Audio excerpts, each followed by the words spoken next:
नमस्कार, आप देख रहे हैं हमारी खास पेशकश। मैं हूं आपके साथ कीर्ति बिंदल। राम भक्तों ने अपने जहन में सैकड़ों सालों से मंदिर निर्माण का सपना संजोया है। उस सपने को जल्द पूरा होते हुए देखा जा रहा है। अयोध्या में राम मंदिर निर्माण प्रगति पर है। लगभग 80% कार्य पूरा हो चुका है। मंदिर में मूर्तियां स्थापित की जा रही हैं। देखिए ये रिपोर्ट। यूं तो आप कई बार रामनगरी अयोध्या में पहुंचे होंगे। मुमकिन है राम जन्मभूमि पर भी आप पहुंचकर भगवान राम के सामने दर्शन भी किए होंगे, भगवान राम का प्रसाद भी लिए होंगे। लेकिन राम मंदिर कहां है, कैसा होगा राम मंदिर, इन तमाम सारे सवाल आपके जहन में जरूर उठते होंगे। लेकिन आज न्यूज़ वन इंडिया पर वह तस्वीर हम आपको दिखाने जा रहे हैं जो लोगों के यानी सैकड़ों वर्षों से राम भक्तों के जहन में सपना था, वह कहीं ना कहीं पूरा होता नजर आ रहा है। अब देखिए हमारे ठीक पीछे या वही राम मंदिर है। साल 2019 की 9 नवंबर की आई तारीख के बाद से इस जगह पर राम मंदिर निर्माण का कार्य शुरू हुआ था और खुद प्रधानमंत्री नरेंद्र मोदी ने आधारशिला रखी थी, जय श्री राम का नारा लगाया था और उन्होंने साफ तौर पे कहा था, राम काज कीन्हे बिनु मोहि कहाँ विश्राम। यानी उस राम काज को करते हुए देश के विकास की बात प्रधानमंत्री नरेंद्र मोदी ने भगवान राम के समक्ष कही थी। और आज यह वही जगह है जिस जगह पर भव्य राम मंदिर यानी लंबी आयु वाला गगनचुंबी एक मंदिर बनकर तैयार हो रहा है, जिसकी तस्वीर हम सीधे आपको टीवी स्क्रीन पर दिखा रहे हैं। किस तरह से अयोध्या में भव्य राम मंदिर बन रहा है उसकी वानगी मैंने दिखाई। 32 सीढ़ियों को चढ़कर जब हम यहाँ पहुँचते हैं तो सबसे पहले यह सिंह द्वार है जो मंदिर के पूर्वी छोर पर है और इस सिंह द्वार के में प्रवेश करने के बाद ही गर्भगृह में पहुंचेंगे जहाँ रामलला को विराजमान भगवान राम विराजमान होंगे और यहीं पर बरसों से अपने मन में कामना लिए भक्त पहुंचेंगे और दर्शन कर पाएंगे। यह सिंह द्वार है। हम चाहेंगे हमारे सहयोगी रजा उन तस्वीरों को सीधे टीवी स्क्रीन पर दिखाएं कि किस तरह से यह पत्थरों से सिंह द्वार बनाया गया है। बाकायदा काम भी चल रहा है इस द्वार पे जो रामघाट चौराहे पर है और उसी वक्त ये पत्थर तराशी का एक बड़ा कार्य हुआ, नक्काशी की गई। इन पत्थरों में हर एक नक्काशी का अपना अलग अलग उद्देश्य है, अलग अलग मत है। अब देखिए कहीं मुकुट के निशान आपको मिलेंगे तो कहीं तीर धनुष के निशान बनेंगे तो कहीं किसी प्रतिमा का वर्णन होगा। यानी बात साफ है, उस त्रेता काल के नजरिए से अगर देखा जाए तो बेहद ही मजबूत यानी लंबी आयु वाला यह मंदिर बनकर तैयार होगा।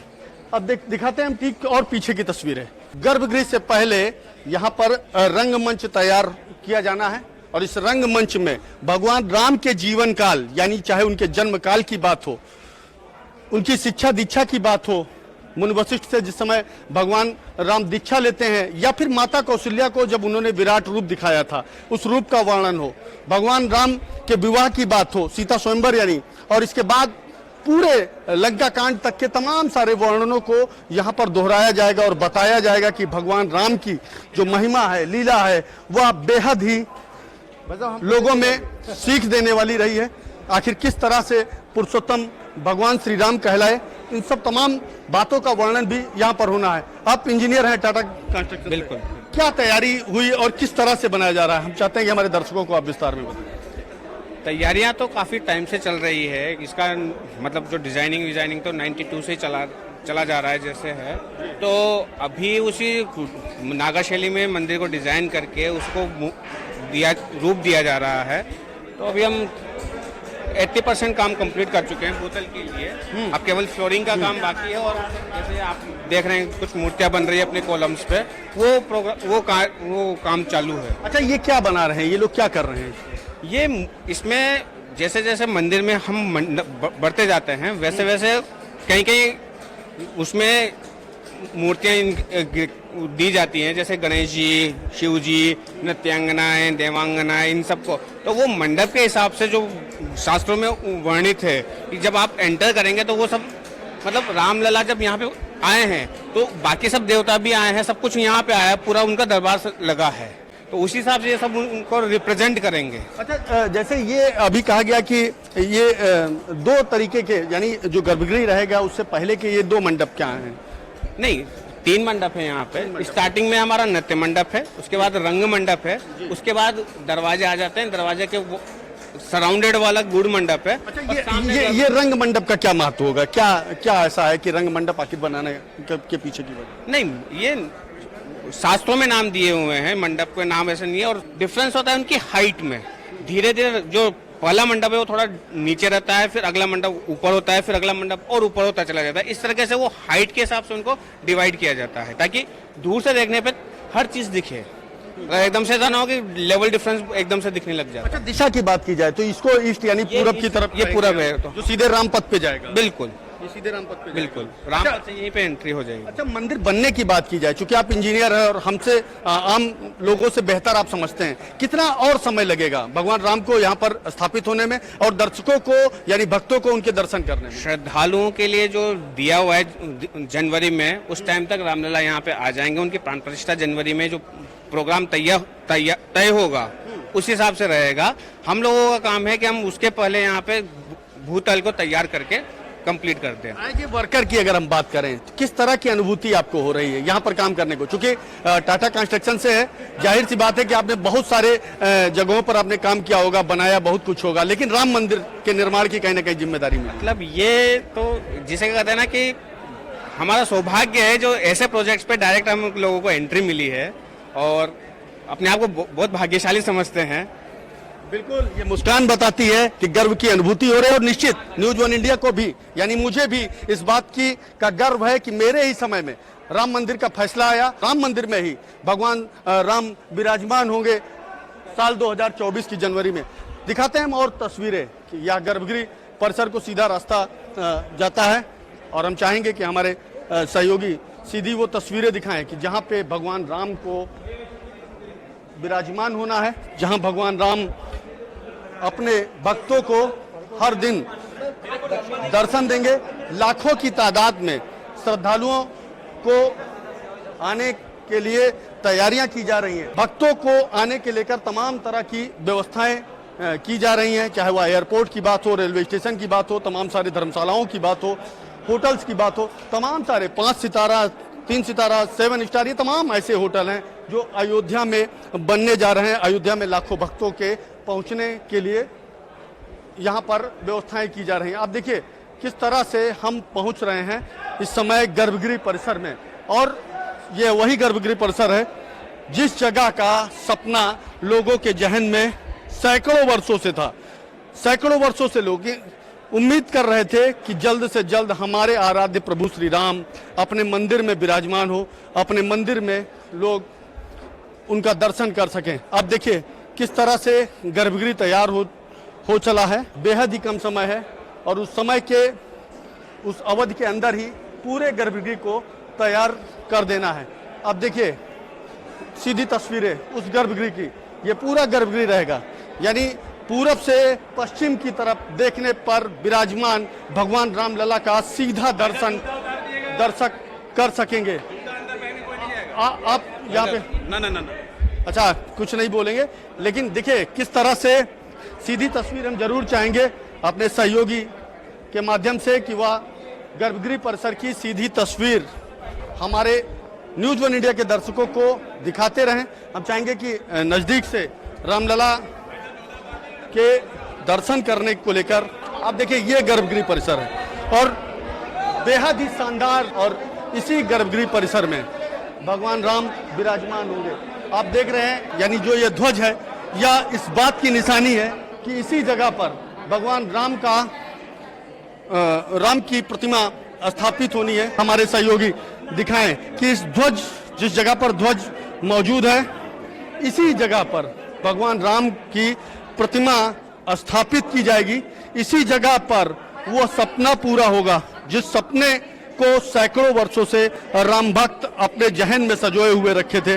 उस सपने को पूरा करने में अब बहुत ही कम समय बाकी है। जनवरी माह में ही वह सपना पूरा हो जाएगा और विराजमान होंगे तमाम सारे भक्तों के आराध्य प्रभु श्री रामलला। आंदोलन से लेकर निर्माण तक की पल पल की अपडेट रखने वाले विश्व हिंदू परिषद के नेता और मीडिया प्रभारी शरद शर्मा जी हमारे साथ हैं। बहुत स्वागत शरद जी, पहले और बधाई भी राम मंदिर का। धन्यवाद राघवेंद्र जी, आप यहाँ पर आए और इतनी दूर से चलकर और इसको कवर करने के लिए जिस प्रकार से आप लोगों का सहयोग प्राप्त हुआ है वह हम सब के लिए जो है कहेंगे कि बड़ी ही प्रसन्नता की बात है और लगातार मीडिया ने ही इसको प्रचारित किया। सवाल शरद जी उसको उठाएंगे जिसे जनता समझना चाहती है, लोग जानना चाहते हैं, आखिर मंदिर कब बनकर तैयार होगा, कब भगवान राम अपने इस यानी गर्भगृह में विराजमान होंगे? भगवान रामलला जनवरी माह में विराजमान हो जाएंगे। उसका सारा जो है कार्य चल रहा है, गर्भगृह निर्माण की पूरी पूर्णता की ओर है और मुझे लगता है आने वाले दिनों में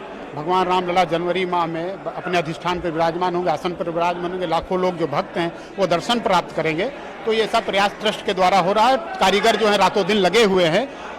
अच्छा, उस दौर को भी आपने देखा है शरद जी, जब लोग अयोध्या के नाम लेने से कतराते थे, परहेज करते थे। अगर उनसे पूछ लिया जाता था राजनेताओं से कि अयोध्या में क्या हो रहा है तो कहते ना ना अयोध्या की बात मत करो। लेकिन आज लोग अयोध्या में बसना चाहते हैं, रहना चाहते हैं, घर ढूंढ रहे हैं, मंदिर ढूंढ रहे हैं। मैं तो कहूँगा बीती ताही विसार के आगे की सुध ले, बीत जो गई है उसको अब कोई चिंता की बात नहीं है। आज हम सब प्रसन्न हैं कि अयोध्या में भव्य और दिव्य मंदिर का निर्माण हो रहा है। ये पूरा देश ही नहीं संपूर्ण विश्व के लोग जो है अयोध्या आने वाले हैं। यहाँ का व्यापार बढ़ने वाला है, यहाँ के लोग जो है प्रसन्नचित्त होने वाले हैं। तमाम तरह के होटल, तमाम तरह के जो है यहाँ पर कहेंगे साधनालय या कहेंगे धर्मशाला, इस सब का निर्माण हो रहा है। तो ये अपने आप को प्रसन्नचित्त करने वाली बात है और लोग आए यहाँ पर, यहाँ का व्यापार बढ़े, ऐसा प्रयास जो है शासन प्रशासन के द्वारा हो रहा है। मंदिर निर्माण तीर्थ क्षेत्र ट्रस्ट के द्वारा हो रहा है। तो हम सब जो है प्रसन्नचित्त हैं और लगता है कि वह जो एक कल्पना थी या एक जो संकल्प था वह पूर्ण होने वाला है और लाखों राम भक्त जब जिस दिन दर्शन करेंगे वह उनके संकल्प की पूर्ति होगी। मैंने देखा है रामघाट चौराहे पर बनी कार्यशाला में उस पत्थर पर तराशी करने वक्त की जो तपिश होती थी ना, लोगों में जो जुनून था, क्या वो सपना जो मन में था, तमाम सारे सवाल उठते थे, क्या उन सारे सवालों का जवाब मिलता दिखाई दे रहा है? बिल्कुल, जो एक संकल्प था, एक जो उन्होंने अपने आप को होम किया इस कार्य के लिए, हम तो कहेंगे कि बहुत से लोगों ने अपने आप को बलिदान कर दिया। उसके आगे 24 घंटे काम करने वाला कम है। जिन्होंने बलिदान किया उनकी आत्मा आज तृप्त हो रही है, उनकी आत्मा जो है कहीं ना कहीं प्रसन्नचित्त हो रही है और यह दिन जो है जब पूर्ण होगा तो हम सबके लिए प्रसन्नता की बात होगी, क्योंकि ट्रस्ट जो है अपनी धीरता गंभीरता के साथ इस कार्य को अंजाम दे रहा है, यानी इसको पूर्ण कर रहा है। चुनौती की बात करते हैं, चूंकि साल 2024 की जनवरी में ही हमें भगवान राम को विराजमान देखना है, यानी दर्शकों की एक लंबी भीड़ है जो अयोध्या आने को आतुर है, दर्शन करना चाहते हैं। कितनी बड़ी चुनौती मानते हैं इस पूरी तैयारी को करने में? इस तैयारी को करने के लिए ट्रस्ट तो पूर्ण रूप से तैयार है, साथ ही साथ शासन और प्रशासन भी तैयार है। लगातार जो है शासन के साथ प्रशासन के साथ हमारे ट्रस्ट के जो पदाधिकारी हैं उनकी बैठकें चलती हैं, मासिक चलती हैं, त्रैमासिक चलती हैं, पाक्षिक चलती है। तो इस प्रकार से उनके साथ जब बैठक होती है तो उसमें तमाम तरह के मार्ग निकलते हैं। ठीक उसी प्रकार से आने वाले लोगों को किस प्रकार से संभालना है, उनको किस प्रकार से सुविधाएं देनी है, इसका प्रयास जो है तीर्थ ट्रस्ट कर रहा है। एक अंतिम सवाल, चूंकि बारीकी अनुभव के विशेषज्ञ हैं आप, जानकारी रखते हैं पूरे राम मंदिर की, संक्षेप में हम चाहेंगे कि पूर्वी द्वार से यानी सिंह द्वार से हम अंदर प्रवेश करने के बाद अंदर क्या कुछ देखने को मिलेगा 2024 की जनवरी में? देखिए, जब आप प्रवेश करेंगे तो सिंह द्वार, नृत्य मंडप, रंग मंडप, कोली गर्भगृह में तब आएंगे। उसके बाद ये परिक्रमा है, परिक्रमा क्षेत्र में आप परिक्रमा करेंगे और रामलला का दर्शन आप प्राप्त करेंगे। तो बिल्कुल देखिए, ये परिक्रमा है सबसे एक महत्वपूर्ण, क्योंकि जब भी हम किसी आराध्य का दर्शन करने पहुंचते हैं, आशीर्वाद लेने पहुंचते हैं, तो हिंदू धर्म शास्त्रों के हिसाब से यानी सनातन धर्म के हिसाब से उसकी परिक्रमा करनी होती है। और ये देखिए पूरा परिक्रमा क्षेत्र बनाया गया है और इस परिक्रमा में आप देखिए पूरा राउंडिंग में पूरी परिक्रमा है, यानी भगवान रामलला का दर्शन करने के साथ जो दर्शनार्थी होंगे वो उनकी परिक्रमा करेंगे, पूजा करेंगे और इसके बाद वह अयोध्या के अन्य मंदिरों में दर्शन करेंगे और अपने गंतव्य को जाएंगे। लेकिन अयोध्या में सबसे बड़ी बात, जिस सपने को लोग सैकड़ों वर्षों से अपने जहन में संजोए थे वह पूरा हो रहा है। खुशी की बात, गर्व की बात कि हम खुद उस पल को भी देखे हैं जब राम मंदिर का आंदोलन होता था।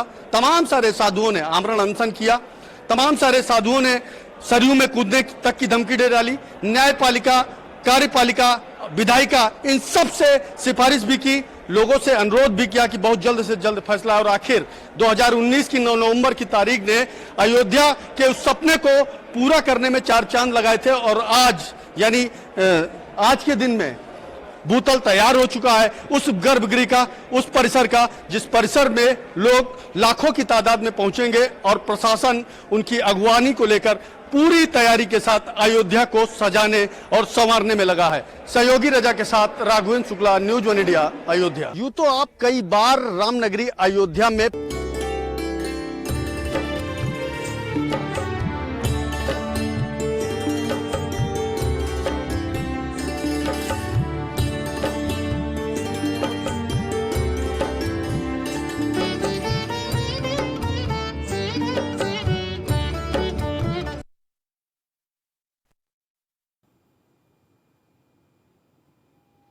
चलिए आगे बढ़ रहे हैं। यूपी बीजेपी मिशन 2024 को लेकर के एक्टिव हो चुकी है। लोकसभा चुनावों के मद्देनजर बीजेपी बड़ा संगठनात्मक बदलाव करने जा रही है। क्या है वो बदलाव, देखिए इस रिपोर्ट में।